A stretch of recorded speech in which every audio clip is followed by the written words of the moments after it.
The evening of May 25th in the year 2025 began with such promise. Chef Benjamin Carlyle, a man of considerable culinary renown, was hosting an intimate dinner party. His London townhouse, a testament to his success, gleamed under the soft glow of carefully arranged lighting. The air itself seemed to hum with anticipation, a symphony of subtle spices and the faint, sweet scent of expensive floral arrangements. Chef Carlyle, a man who orchestrated meals like a conductor, led an orchestra, moved with a precise, almost theatrical grace among his preparations. He believed that a perfect meal was an experience, an escape, and tonight he intended to transport his guests to a realm of unparalleled gastronomic delight. He was a man of detail, and every fork, every glass was placed with geometric precision. The dining room was the heart of this anticipated spectacle, a stage for the night's culinary drama. A grand mahogany table, polished to a mirror shine, reflected the flickering candles that cast dancing shadows on the damask wallpaper. Silverware gleamed, crystal glasses sparkled, each waiting to play its part in the unfolding feast. Chef Carlyle had curated not just a menu, but an atmosphere of sophisticated indulgence. He had often said that the ambiance was as crucial as the ingredients themselves. Tonight, the ambiance was one of opulent comfort, designed to soothe and impress. Little did anyone present know that this carefully constructed perfection was soon to be shattered, replaced by a darkness far more profound than a simple loss of light. Chef Carlyle himself was a man of vibrant personality, his laughter often echoing through his home. He was known for his exacting standards in the kitchen, yet he possessed a warmth that drew people to him. Tonight, however, some might have noticed a slight tension beneath his usual jovial exterior. A keen observer, one such as myself, might have detected a fleeting shadow in his eyes, a momentary pause in his usually fluid conversation. Perhaps it was the pressure of hosting, or perhaps it was something more. He moved around, making final checks, his crisp white chef's coat a beacon in the warmly lit room.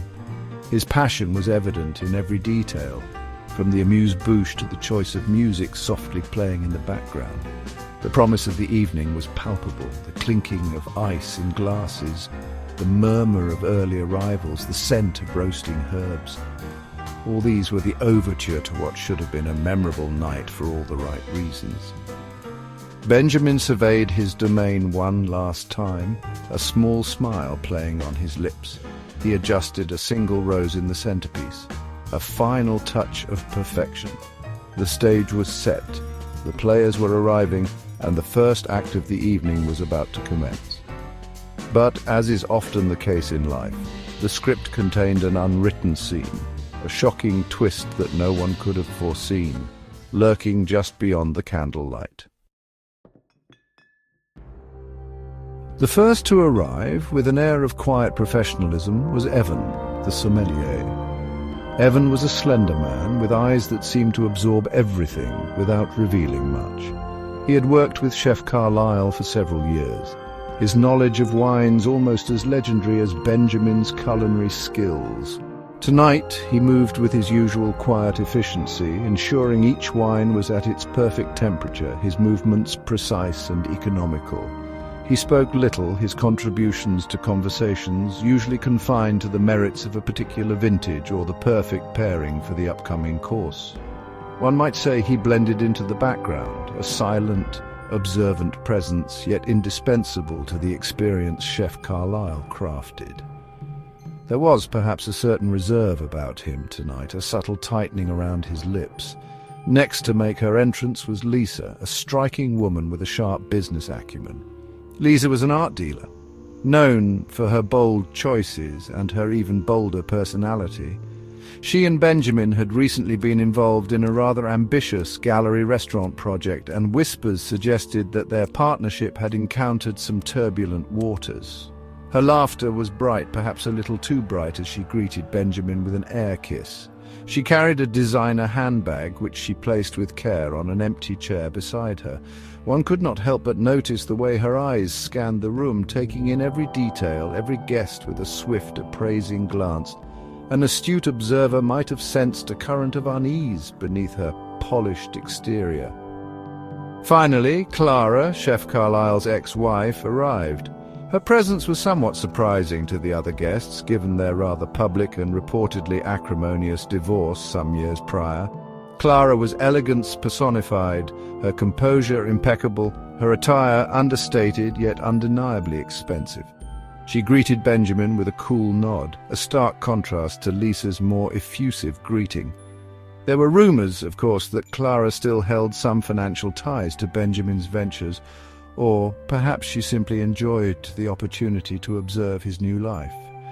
She settled into her seat with a quiet dignity, her gaze occasionally drifting towards Benjamin with an expression that was difficult to decipher.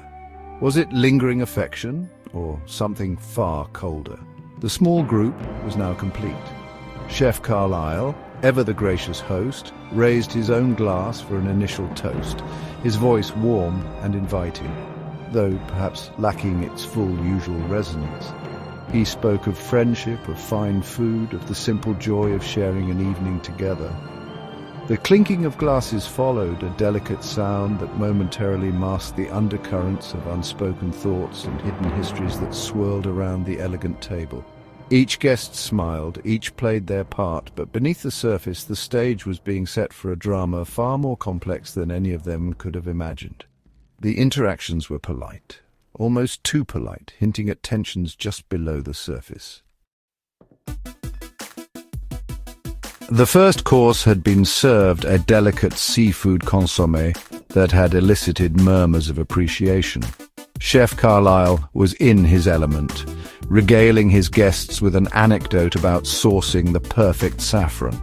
Evan, the sommelier, moved with silent grace, refilling a water glass here, offering a crumb sweeper there.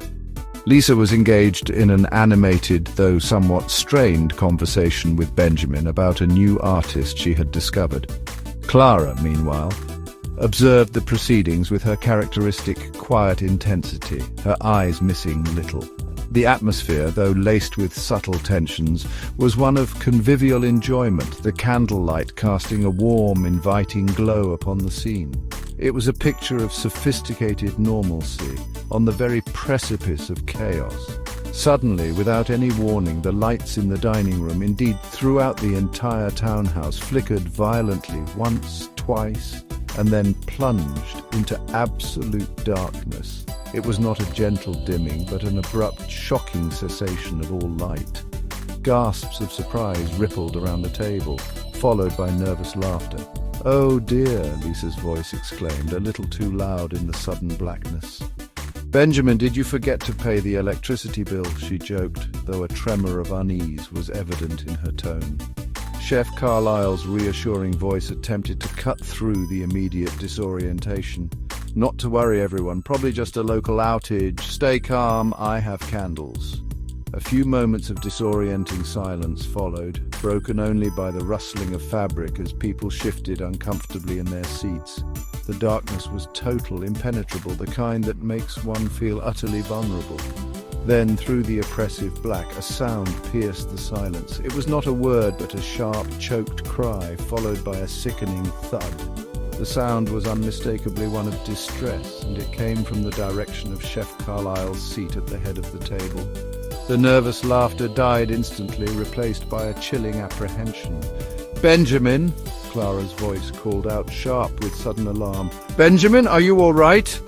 Panic began to set in. Voices overlapped in the darkness, a confused babble of concern and fear. What was that?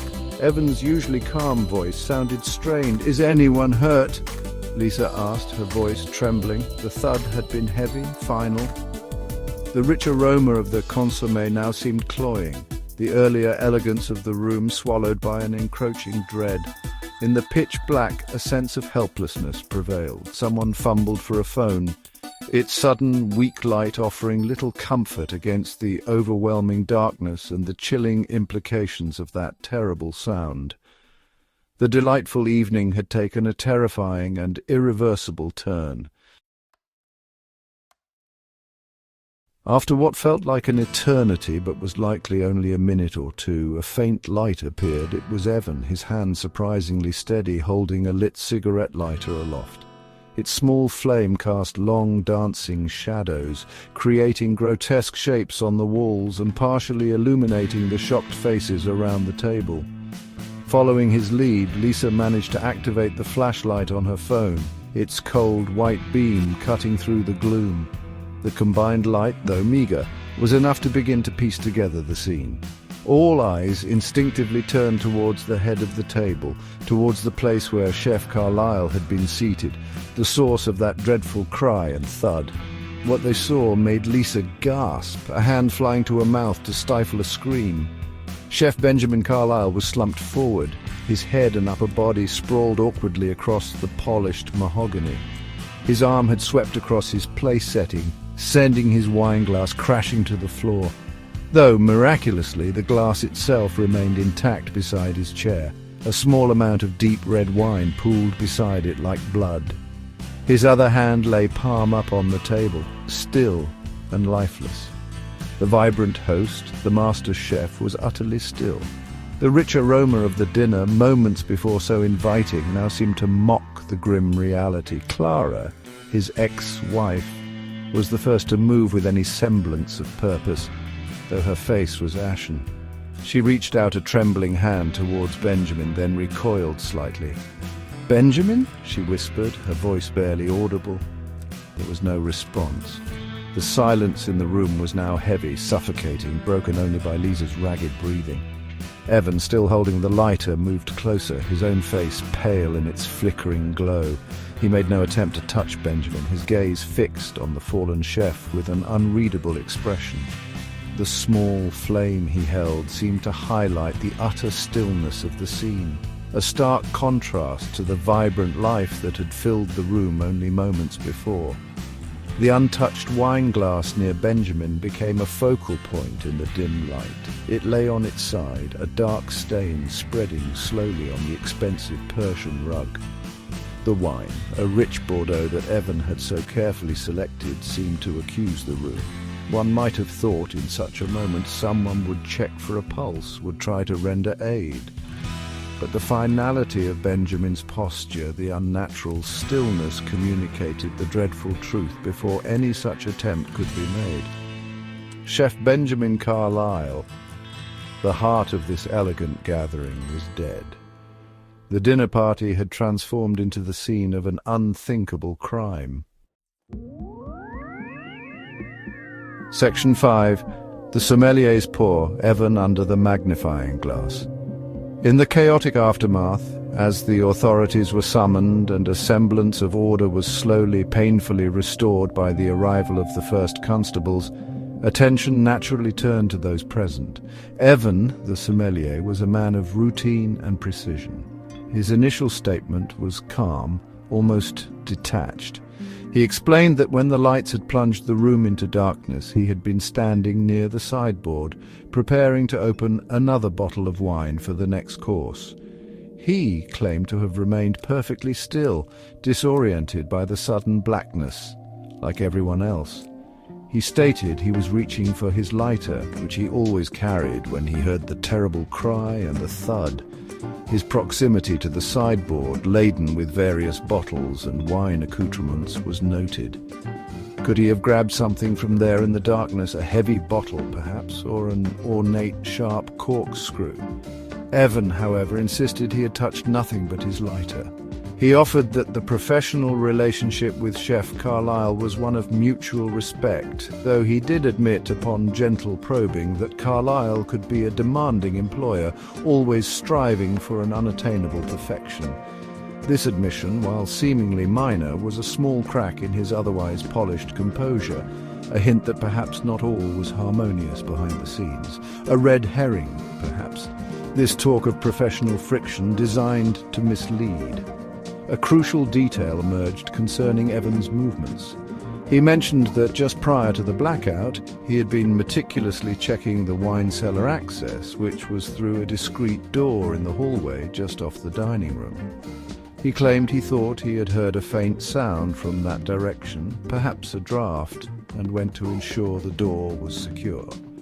This placed him away from the immediate vicinity of the table for a brief period, offering a potential window of opportunity, or so his alibi suggested.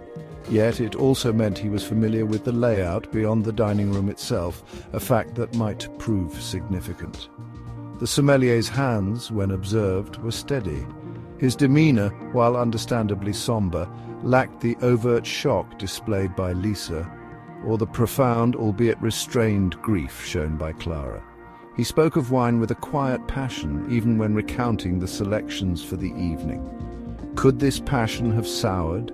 Perhaps a dispute over a rare vintage or accusations of mishandling the cellar's valuable contents? These were mere speculations, of course, yet his intimate knowledge of the house, his access to the dining room's implements, and his somewhat detached reaction made him a figure of considerable interest to any discerning investigator. His role was to serve, but had he served something far more sinister than wine? Section 6. Whispers and accusations, Lisa and Clara in focus. Lisa, the art dealer, was visibly shaken, her voice trembling as she recounted her experience of the blackout. She claimed she was seated at the table, mid-conversation with Benjamin, when the lights failed. She remembered reaching out instinctively in the dark, her hand brushing against a water glass. She insisted she heard the commotion, the cry and the thud from Benjamin's direction, but was too frightened and disoriented to move until Evan produced his lighter. Her fear seemed genuine, her distress palpable. However, it was soon revealed that Lisa and Benjamin had had a rather heated argument earlier that week, reportedly over a significant sum of money Lisa owed him from their joint gallery restaurant venture, which was struggling. This financial dispute provided a strong classic motive. Had Benjamin threatened to expose her financial difficulties or take legal action? Lisa vehemently denied that their argument was serious enough to warrant such an outcome. She portrayed it as a typical business disagreement, already resolved. Yet the intensity of their earlier confrontation, overheard by a member of Benjamin's kitchen staff, painted a different picture. A red herring, perhaps, this financial entanglement. Or a genuine reason for animosity that could curdle into something deadly under the right or rather wrong circumstances. Her designer handbag, still on the chair beside her, was searched, but revealed nothing untoward, merely the usual contents of a busy woman's life. Clara, Benjamin's ex-wife, presented an image of stoic grief. She stated she too was seated at the table listening to Benjamin's story when the darkness descended. She described a moment of confusion, then the horrifying sounds. Her alibi was simple. She remained in her chair, frozen by the suddenness of it all. Clara, it was known, stood to gain a not insignificant inheritance from Benjamin's will, despite their divorce, due to a complex clause in their settlement related to his ongoing business successes. This naturally cast a shadow of suspicion. Could she have harbored resentment, or simply seen an opportunity in the sudden darkness? Clara maintained her composure throughout the initial questioning. She spoke of her past relationship with Benjamin with a detached sadness, acknowledging their differences, but denying any current animosity. She pointed out that she had no reason to wish him harm, as his continued success indirectly benefited her through their settlement terms. A subtle detail, however, was that Clara had been seen by a delivery person lingering near Benjamin's private study earlier that day, a room he rarely allowed others to enter. When questioned, she claimed she was merely admiring a painting in the hallway. This proximity to his personal space, combined with the potential financial gain, made her a person of undeniable interest. Another carefully placed piece on this grim chessboard.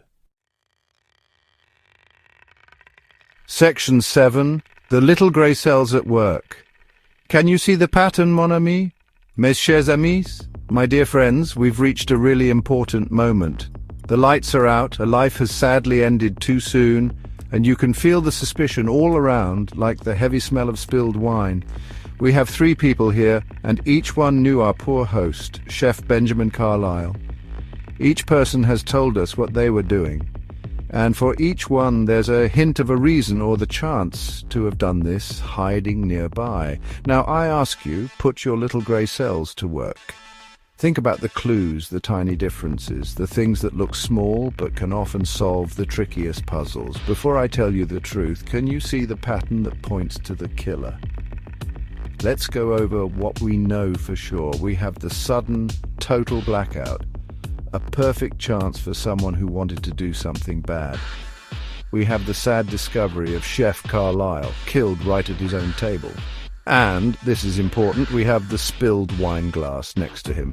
The wine itself, that rich red wine, had traces of a strong sleeping drug in it. Maybe not enough to kill, but enough to make someone confused, unable to move or fight back. That would make them an easier target in the complete darkness. Think about this. Who could most easily get to Chef Carlyle's special glass or the fancy wine jug it was poured from just before or during dinner? Also, think about how the room is set up, the house itself. To move around perfectly in total darkness, to hit their mark just right, someone would need more than just luck. They would need to know the place really, really well. Maybe they knew how the floor felt under their feet, or the exact number of steps from one spot to another, or even a special sound a certain floor tile makes when you step on it. Gap 2S. Who out of our suspects knew Chef Carlyle's home that well, especially the dining room and the areas right nearby? Was it Lisa, the guest, Clara, his ex-wife, or Evan, the wine expert, who was in these rooms every day? Think about the false clues, those tempting bits of information that might try to lead you down the wrong path. Lisa's money problems and her fight with Benjamin, that's a strong reason for sure. Clara possibly getting money after his death and being near his private study, that's just as interesting, no? But are these the truth or just smart tricks to fool us? Look past what seems obvious. The way he was attacked, a quick hit in the dark, points to someone who could act fast and move around easily when everyone else was helpless. Look at their stories of where they were and how they're acting. Who gets the most out of this? Not just money, but maybe by stopping someone who knew their secrets. The answer, I promise you, is hidden in how you look at all these things. Think about all this, and let's see if you figure out the same thing I do. Section 8, Illumination returns. The sommelier unmasked. The darkness of the crime, my friends, begins to recede when the light of logic is applied.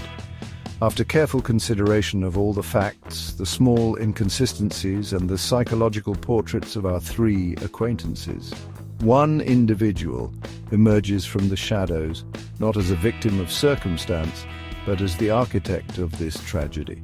The heated arguments of Lisa, while noteworthy, were a distraction. Clara's potential inheritance, while a classic motive, did not align with the precise and opportunistic nature of the crime. No, the individual who possessed the means, the specific opportunity, and a hidden pressing motive was none other than the quiet, observant sommelier Evan.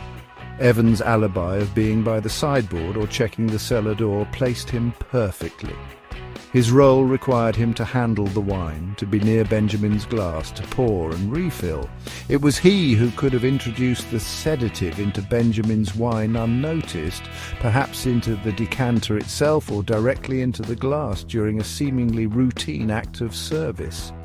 The drug was the first part of his plan, intended perhaps to incapacitate Benjamin subtly, or ensure he was an easy target. The blackout, whether a genuine power outage or one engineered by Evan himself, a detail for further investigation, perhaps by tampering with the fuse box he might know from his cellar duties, provided the perfect chaotic stage for his final act. The most compelling piece of evidence, however, lies in the unseen. How does one navigate a familiar room in pitch darkness with such deadly accuracy? Evan, in his years of service, would have trod the floors of that dining room and the adjoining hallways countless times. He would know every creak of the floorboards, every slight unevenness in the tiles. It was mentioned almost as an aside that the house had some distinctive antique tiling in the hallway leading to the cellar and near parts of the dining room. It is my hypothesis that Evan used his tactile knowledge of these floor tiles, a slightly loose one here, a change in pattern there, to guide him silently and directly to Benjamin in the enveloping blackness. While others fumbled and called out in confusion, Evan moved with purpose. He knew exactly where Benjamin was seated. The cry and the thud were not random acts of violence in the dark. They were the result of a calculated approach and a deliberate strike. His calm demeanor afterwards, his almost too perfect recollection of events, was not the mark of an innocent bystander, but of a man who had prepared himself for this moment, a man who believed he had committed the perfect crime.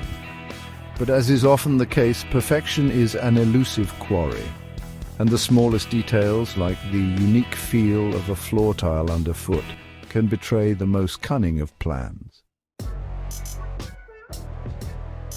Section 9, a connoisseur of crime, the motive and the method confirmed. The question that remains then is why? What could drive the seemingly dedicated sommelier Evan to such a desperate and brutal act against his employer, Chef Benjamin Carlyle?